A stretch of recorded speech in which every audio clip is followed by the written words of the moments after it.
So welcome to everyone to our container shipping sector panel. Container shipping is one of the major segments of the maritime sector, and we are delighted to have with us today executives, senior executives from 5 major container shipping companies. The container sector has been receiving a lot of interest, especially lately. And I'm delighted that James Monigan from Citi is going to moderate this panel. So all I wanted to do is say thank you to everybody for being with us. And I'm turning it over to James to take over and introduce the panelists and kick off the discussion. Thank you, Nicholas, and good morning, and thank you everyone for being here. As Nicholas mentioned, I'm James Monigan from Citi. This morning we have with us Jerry Kalogiratos, CEO of Capital Product Partners, Evangelos from Danaos Corporation, Aristides Pittas from Euroseas and Eurodry, Youroukos, Executive Chairman of Global Ship Lease, and Constantin Baack from CEO of MPCC Container Ships. So the topic du jour, as Nicholas alluded to, is definitely container shipping within maritime. And one topic that comes up frequently is, at least from an our seat, is actually the relationship between time charter rates and box rates. And then actually seeing the recent surge, particularly in trans-Pacific box rates, I think investors are particularly curious about what that actually means in terms of time charter rates and the outlook there. So actually, I think that's as good a place as any to start the panel. So with that, I'd like to actually just sort of get your particular takes on how you're thinking about the time charter market and actually what's the implication of what you're seeing in box rates plays into that. And I think maybe the best place to start would be with Evangelos, and we'll just go through the panel from there. Yes, and good morning to everyone. Thanks for the question. There's no necessary correlation between box rates and charter rates. We have certainly seen in the past, in certain instances, a disconnect. You may have box rates going up and charter rates going down. If, for example, you have liner companies cutting back on capacity to address issues with demand, which means that charter rates are going down because demand for ships is not what it was before. This may result in box rates firming up, right? Because removal of capacity for the liner's part helps box rates be at healthy levels. So obviously in a market where demand is booming and everything is rosy, you should expect both charter rates and box rates to go up. But all I'm trying to say is that there's no necessary correlation between the two. The market today is pretty strong. We've seen charter rates move up considerably, especially on the larger sizes. We've seen increases to the tune of almost up to 100% from where such charter rates were during the pandemic. And this is a result of an increase in volumes transported for a number of reasons. Call it restocking or stocking for the holiday season and all these things. We do expect a softening towards the end of Q4, which is expected as a result of seasonality. But all in all, the market is very healthy. And what's most important is that our customers, the liner companies, have managed to effectively and efficiently manage capacity. They removed capacity from the market. They canceled sailings in order to address the effect of the pandemic. And they've managed to keep box rates at very healthy levels, if not in some instances going up. So that's my feedback on your question. Understood. George?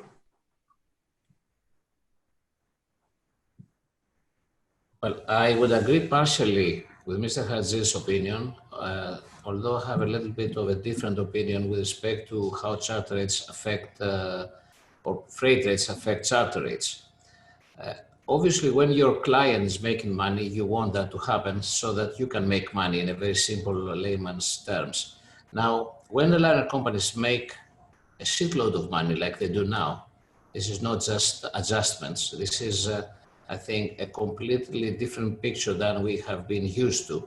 And this different picture has been revealed or, let's say, found during the COVID days, I believe, by a very good accident. I mean, charters were cutting down capacity, which means they were cutting down expenses in their preparation for the storm of COVID. Something that I think that all companies like ours has done also.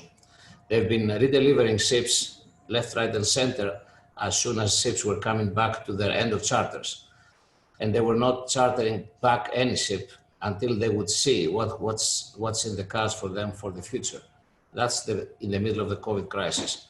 That dramatically reduced capacity for the first time, I think, in quite a few years, which made freight rates go through the roof. I think they are the highest level ever recorded.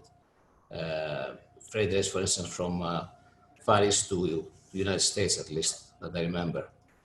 Now, when liner companies make so much money, and I think that the reduced or let's say control of capacity, it's not something that happened and it's going to go away. I think it's here to stay when liner companies have realized that fighting each other for the market share has so far only produced losses. And now this strategy of restraining themselves from over-ordering ships and supplying a lot of overcapacity gave them profits. I think that this is what we will see. Actually, UBS analysts on the three major Japanese liner companies, K-Line, MSK, and NYK, has identified this thing I'm saying specifically, that we're probably looking at a reformed liner industry going forward into their strategy of deployment. So I would say that if we have a situation like that, that's my differentiation from Mr. Chatzis' opinion, otherwise I agree, is when we have a situation like that where the liner companies are making a lot of money and the freight rates are at such high levels and looking to be for the short to medium term possibly sustainable if the restriction of capacity continues, and given the fact that the order book is at the lowest level over the last 40 years, I would say that that is going to drive the market. It is driving the market as we speak quite high and quite strongly high. That's my view on this. Thank you. Constantin?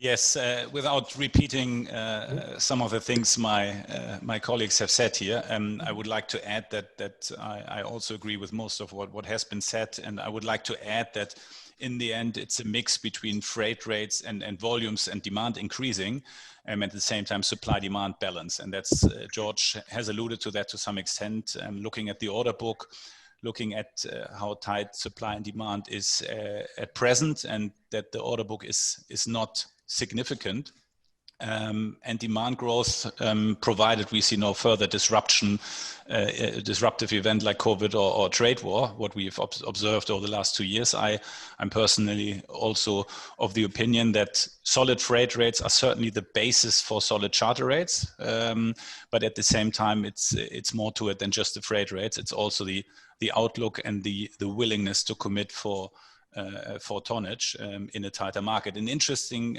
fact, I think, on the charter side is usually end of September, early October, prior to Golden Week in China, you see a softening in market activity and also rates. This year, this has not been the case. Actually, the opposite is the case. We are seeing continuous strengthening of charter rates. And a solid activity, and I think that is at least a positive indicator for charter rates going forward.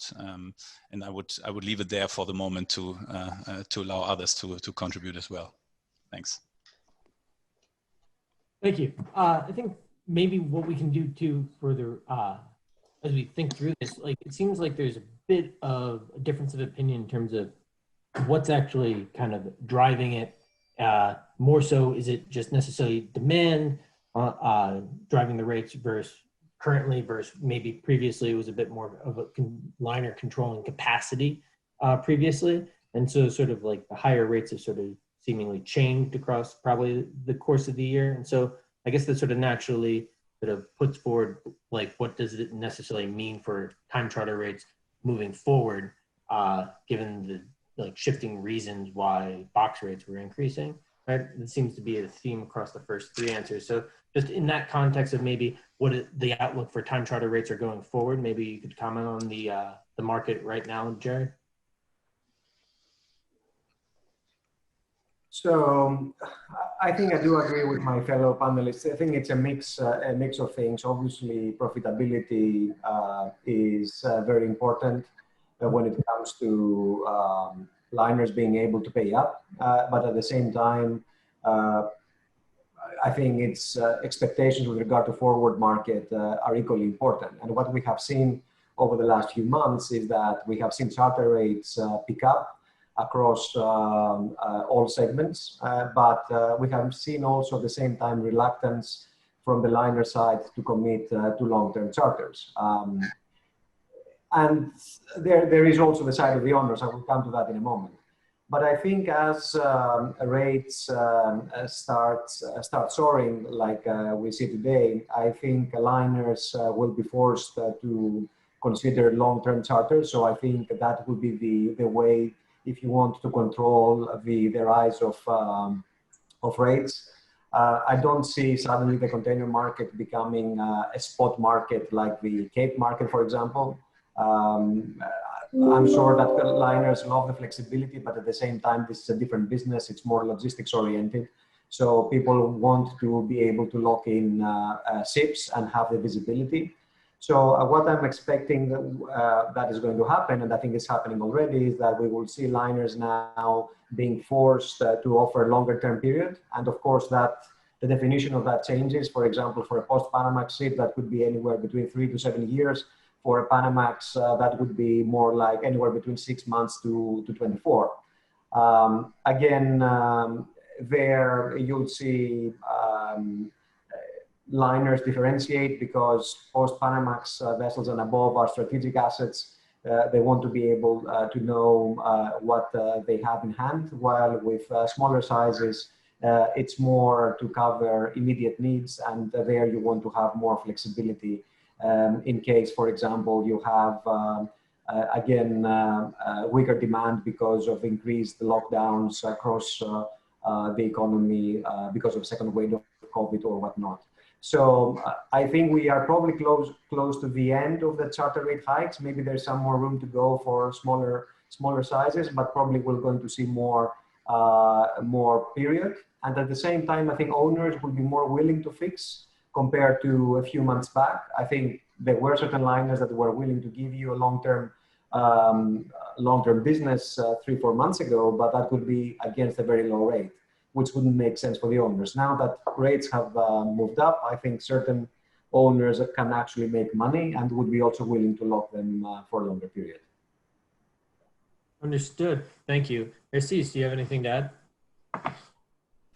Well, I don't want to be repeating everybody. One thing I want to state here is that indeed the liner companies have been making huge profits, and especially with the advent of the alliances over the last few years, that has really reduced the number of players that one can charter his ships to a very big extent. This has finally been understood by the liner companies, and they have started to somehow cooperate on this and not seeking market share anymore, exactly, aiming for profitability. This has caught the eye of authorities that are starting to look at anti-competition behavior, and therefore we should expect some changes there. However, as has been said by the others, the profitability of the liners trickles down definitely to the profitability of the charter providers, and the increased demand that we have seen, and it's very difficult to say if this will continue or not. As has been said, we are seeing demand increase day by day over the last 3-4 months, has led to significantly higher charter rates. And we have an idle fleet of less than 2%, which is along the lowest that it has ever been, implying that we should be looking at relatively good markets across all sizes, especially on the bigger vessels. There's nothing really open up right now and opening up soon. So I think it's a very tight market, and everything will depend on the demand and how the second wave of COVID affects the world economy. Understood. Actually, to follow up on a point that Jerry brought up, so basically it sounds like the strength in the market, at least in the time charter, is starting to move towards the point where you're getting more term on the contracts, and you also can get basically a stronger bid for smaller vessels. But focusing first on the term that you're seeing, where are you in that process in terms of negotiations with customers? Is this something that might play out over like 6 months and possibly more, and be sort of a story of like 2021 where you're getting more term to your new time charters, or is this something that actually will be quicker and might actually sort of be something that happens across the back end of the year and sort of contracts reset? I think maybe, Jerry, if you could just elaborate on your answer, and maybe Evangelos, if you could follow up on that. Sure. I think this comes relatively fast. It's a question of how quickly liners are going to react in terms of the soaring rates. I think we are already seeing indications of that. There is up to a point that people will be willing to pay up. So that's then the negotiation. Can I give you term instead of a higher rate? I think over the next 2-3 months, and always assuming that we remain in the same environment, because there is an immense uncertainty, I think, with regard to demand, we will see more period deals emerging. I'm pretty certain. So I think it's more of a thing happening now rather than in a few months from now. I'm sorry, but I missed the question because I got disconnected. Would you be so kind to? Yeah, no problem. Basically, one of the things that Jerry had highlighted during his answer was that rates had basically moved up on larger vessels to a place where essentially, or as much as they realistically could in such a short period of time, and negotiations are starting to become more focused on getting term for time charters. And so where are you in that process with your customers, and sort of how long does it take to play out? Essentially, is this more like a next 2 quarters idea, or is this something that actually will play out across most of 2021? That's a good point Jerry raised, and however, I think this is going to come into play as soon as the COVID cloud sort of starts to be lifted, right? Because there is still a lot of uncertainty in the system, and on the potential effects of a third or a fourth wave or what have you. So I think that until the vaccine is out or we somehow get back to a new normal, I wouldn't expect people to commit to periods of 3 to 7 years that Jerry mentioned previously, I think. So, getting 1 or 2 years, even up to 3, even at this point, it's feasible. We have done such transactions, and especially on the bigger ships, it's doable. But moving towards 5 or 7 years, I think it's a different ballgame. Got it. Actually, maybe it makes sense to focus a bit more on sort of the COVID risks and the outlook for the first half of next year. So maybe Constantin and Aristides, if you could comment on sort of what you're sort of seeing and viewing in terms of your conversations with customers around the duration of sort of the near-term demand, whether sort of the demand side of this equation or end market demand side of this equation is something your customers are sort of confident in and willing to sort of commit to at the moment. Sure, I can start, Aristides. obviously, the recent run is certainly also to some extent attributable to restocking and some sort of catch-up effect. That's clear. However, there's in my view, and then also from the discussions, we're having more to it than just a catch-up effect. We have seen shift in trading pattern, basically diversification of supply chains that will certainly increase intra-regional trade. And hence also ton-mile demand, in my view, which will in itself create additional demand also for tonnage. And we have also seen, for example, some reverse cascading on some of the intra-Asian trades in particular, where we have seen new trade lanes being opened up. Those are some effects that are, I would say, more sustainable than the pure catch-up and restocking. In general, the outlook for next year in terms of demand growth is positive. China is showing very kind of strong export figures. And obviously this is all subject to another disruption, right? I mean, we have seen basically a prolonged disruption due to trade war. Then end of last year, early this year, the signs were quite positive. Then we had COVID. So as long as, you know, the demand side, and I personally expect the demand side to grow 2021, and at the same time we have very moderate supply growth, that we will see a continuous positive development in terms of box volumes and consequently also time charter rates. So I think the COVID effect, yes, there's some catch up, but there's also some more, let's say, trading pattern related effects to it that will going forward increase the demand side and will be positive for container trade. Yes, let me quickly add that as long as it's extremely difficult to predict what will happen in the future and how COVID will develop and how trade wars will develop, or if we will have any other incident. But all of us, we rely on analysts about what the economy is going to be doing, and the consensus amongst analysts about the economy are all that it's going to be a very good year in 2021. The IMF just came out expecting about a 5% GDP growth worldwide.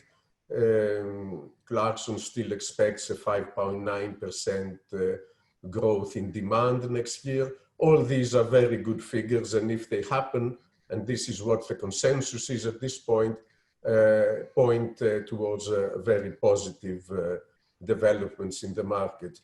And so I can't add more to that, but I wanted to say one thing about the duration of charters. The duration of charters becomes bigger when the spot charter or the shorter period charter costs more than the longer term charter. So that's when it becomes interesting for the liners. If they can pay less, they will offer a bigger period than the spot market. And also from the charter providers, they will only do longer periods when the rates are at levels that make them a profit.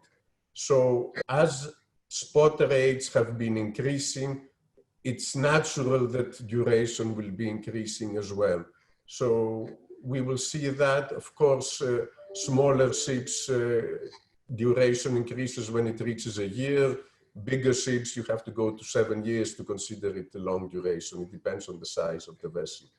But we are starting to see that because the rates are high. Charter rates are high today, and some people fix for longer durations at slightly lower figures than they would do for a shorter term.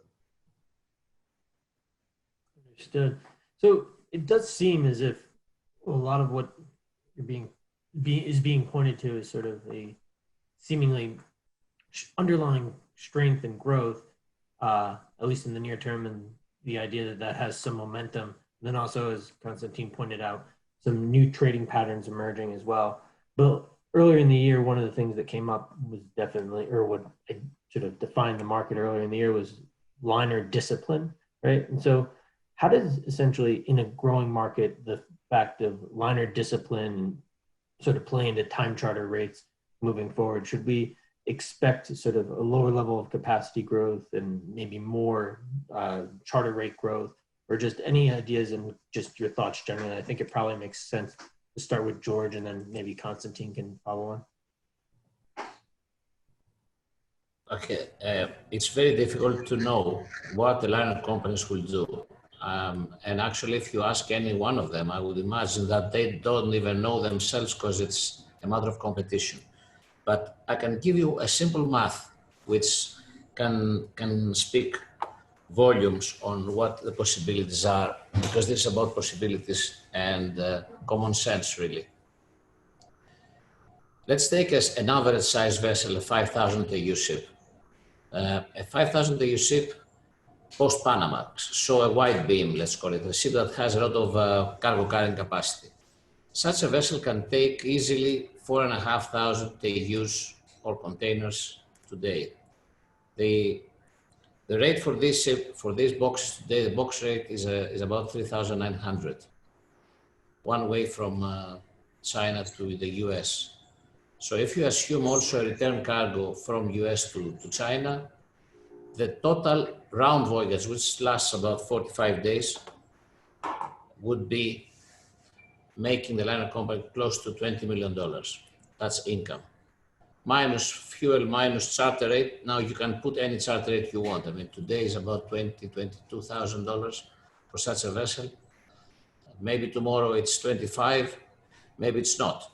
But as you can see, on a 45 days, $5,000 into the charter rate, it's $225,000 additional cost per round voyage for the liner company, whether they pay 20 or they pay 25,000 a day. That's the difference. When you're looking at every round voyage making anything between, call it, I would say conservatively, 12 to $20 million, depends on the capacity of the ship, depends on how, because when you talk about bigger ships like 9,000s, these numbers go, to 30 million, 25, 30 million per round voyage. So it's all about how much money the liner company is going to make on each round voyage. Many times when they fix a ship for like a year, and if you calculate how much is the year charter rate costing to them, so if you multiply, let's say today's 22,000 times 365 days, it's about $8 million. It's $8 million of charter hire. As you can see, that charter hire, the year's charter hire, can be made in one round voyage today. So, and assuming that the ship can take in a year 9 round voyages, 8 to 9 round voyages, depending on the speed of the service and so on and so forth, you can imagine that as we speak today, what the earnings of liner companies can be today, it's enough to amortize a year's charter in one round voyage, and then the rest is profit, depending, of course, what the freight rate will be. So we have to think of this calculation, making assumptions about the future. I don't really know if the liner companies will continue to have this discipline to continue to make these stellar returns. But I would imagine that it's common sense. If common sense, prevails, they should keep this strategy that brought these amazing returns. That's my take on this. I cannot give more than that, than facts.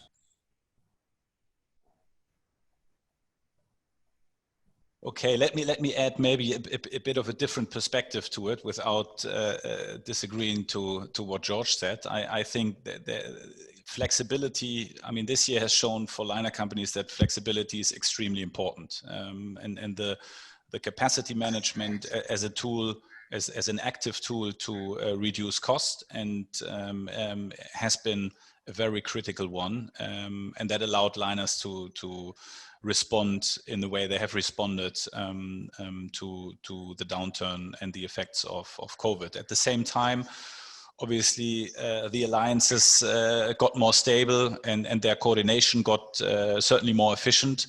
And operators have obviously returned a lot of TC-in capacity to quickly adjust to the trading profile.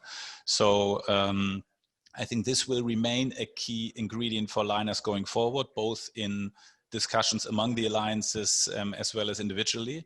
And I personally think this will certainly be a factor, obviously always subject to supply and demand to some extent, but to the extent they can maintain flexibility, this will be a tool of choice going forward and a very important ingredient. And that will also affect, in my view, periods on the chartering side. There will be period charters available, but flexibility will always be the other side of the medal when they decide to go longer on certain vessel types and vessel sizes. Got it. So I guess the question then becomes, you know, like, how far are we away from a point where new buildings pick up and sort of there are some capacity additions to the market, given that it seems like even if the liners are disciplined, they will still want to essentially expand in some sense. And think maybe it makes sense for Jerry to comment and then Evangelos to follow up. Today's order book is definitely one of the lowest the industry has seen, around 8%. But also, of course, we have to take into account that we live in a different world in terms of global GDP and global trade growth. The order books of the past of the 50 and 40 and 30%, they were also commensurate to much higher rates of growth.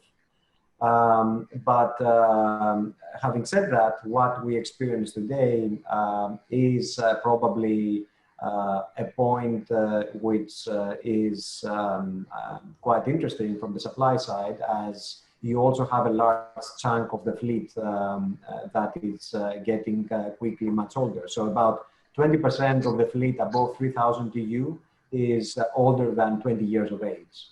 On average, you would expect those ships to be demolished within a year or two from passing that mark in a normal market. So there is quite a bit of attrition, a natural attrition of the fleet. We saw this year, which was also remarkable because of COVID, we had quite a bit of slippage, so we only saw less than 2% of growth. Analysts for next year expect about 3% of growth. These are very, very manageable, I think, numbers if we assume that we have the V-shaped recovery that we are seeing today. And what has kept people away from shipyards has been a combination of things. Obviously, COVID uncertainty has been one. New building prices at the beginning of 2020 were lower than average, but they weren't especially enticing.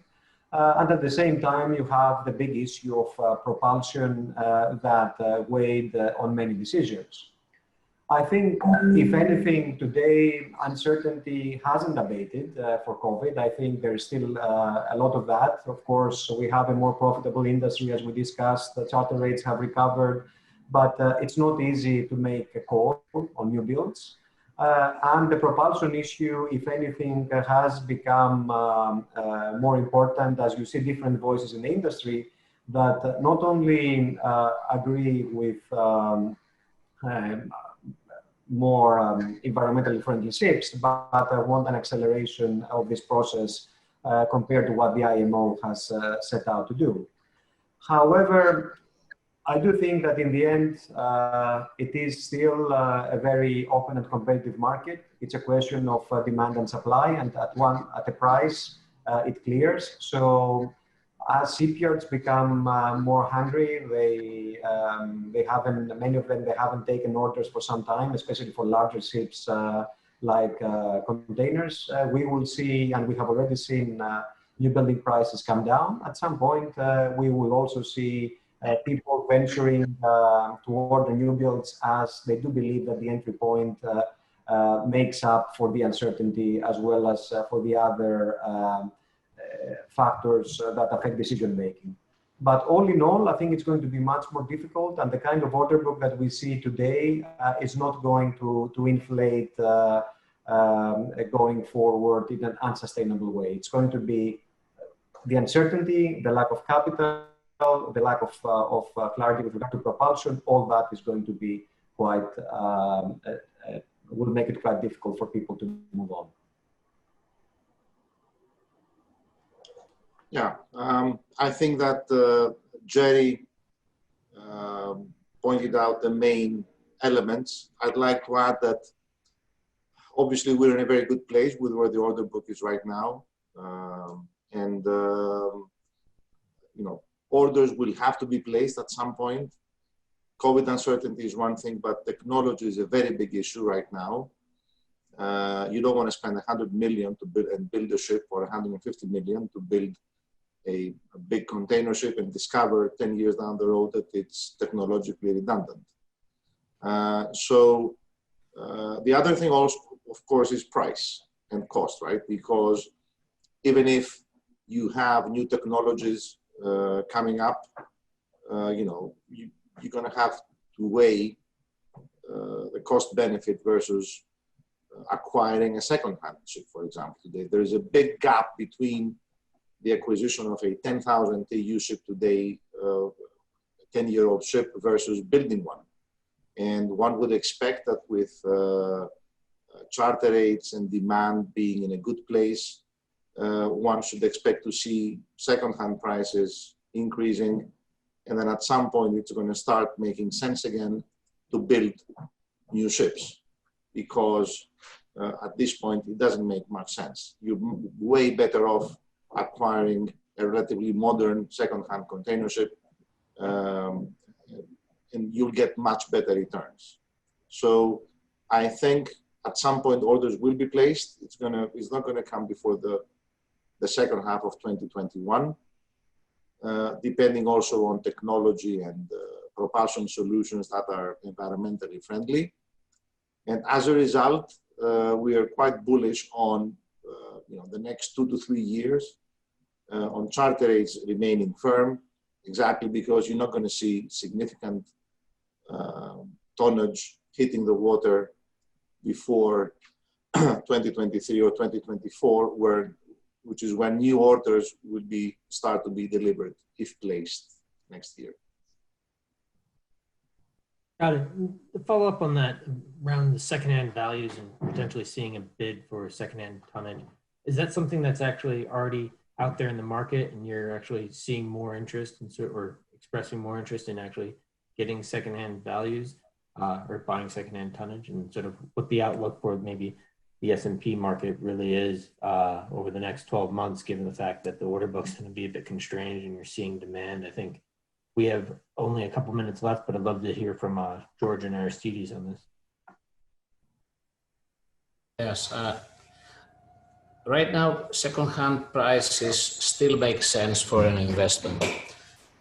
What I would say as a general rule, and I've seen that a lot in dry bulk in 2014, when the new build price makes more sense than the second-hand value, so people say it's much cheaper to build a ship than to buy a second-hand ship. In traditional shipping, that's the time to stay away from the market in investments, because that's the time when you will start to see the first clouds in the horizon of over-ordering and oversupply. That's my personal view. So I'm not a believer of new buildings in this market, in this situation, especially given the technological challenges. I don't think anybody has the answer to that. So I would say that for us, we are only focused on second-hand ships for the foreseeable future. Thank you. Yes, I would agree with George that still second-hand prices are significantly lower than those for a corresponding new vessel. So you could.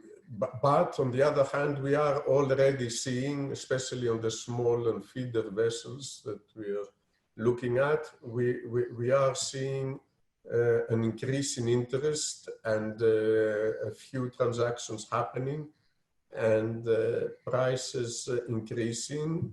However, we agree that it still makes sense at this point in time to be buying ships that had ships that had become too cheap. We have been through a process of 10 years where the market hasn't really been good at any point in time. And this has discouraged a lot of people from buying ships, and prices have dropped. And they are significantly below the new building parity ships. So yes, for now, it's still second-hand ships, and new buildings are not only much more expensive, but nobody knows if they will be used after 10 or 15 years. So we see good dynamics there for people owning ships at this point in time.